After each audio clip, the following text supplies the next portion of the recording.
উনি যে অভিযোগটা করছে মানে এই বিষয়টাই বলেন। গাজীপুরের শ্রীপুর উপজেলা স্বাস্থ্য কমপ্লেক্সে এক কিশোরীর হাতে প্লাস্টার করার জন্য অর্থ দাবি করার অভিযোগ উঠেছে কর্তব্যরত উপসহকারী কমিউনিটি মেডিকেল অফিসার আরিফের বিরুদ্ধে।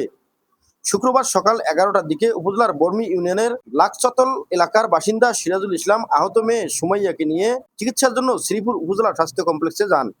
ভুক্তভোগী পরিবারের অভিযোগ, চিকিৎসক প্লাস্টার করার জন্য 1500 টাকা দাবি করেন।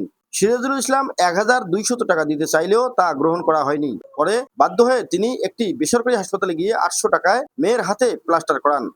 সিরাজুল ইসলাম বলেন, সরকারি হাসপাতালে চিকিৎসা করাতে গিয়েছিলাম কারণ সেখানে কম খরচ হওয়ার কথা, কিন্তু প্লাস্টারের জন্য 1500 টাকা চাওয়া হয়। আমি 1200 টাকা দিতে চাইলেও রাজি হননি। পরে বাধ্য হয়ে একটি বেসরকারি হাসপাতালে 800 টাকা দিয়ে প্লাস্টার করাতে হয়েছে। আমি আসলাম সরকারি হাসপাতালে, আমার কাছে টাকা থেকে 1500, আমি 1200 টাকা দিচ্ছি না পরে বাইরে গিয়ে আমি 800 টাকা পাইবে পরে চিকিৎসা করা দেখছি। সরকারি হাসপাতালে দিতে লেগে কে লেগে সরকারি হাসপাতাল আমি বাইরে গেলা।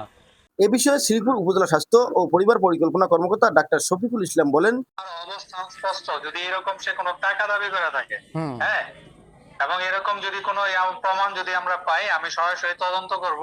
তদন্ত করার পরে যদি হয়, আমি ঊর্ধ্বতন কর্তৃপক্ষকে জানাবো, তার প্রয়োজন বোধে অন্য জায়গায় ট্রান্সফার করে দেবো। শেষ।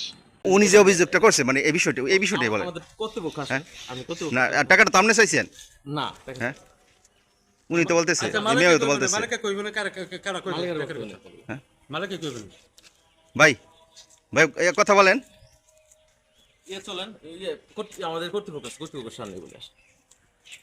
উনি যে অভিযোগটা করছে মানে এই বিষয়টাই বলেন। না টাকাটা তো আপনি চাইছেন না, হ্যাঁ, উনি তো বলতেছে, মেয়েও তো বলতেছে। ভাই ভাই কথা বলেন। News channel 24 news desk.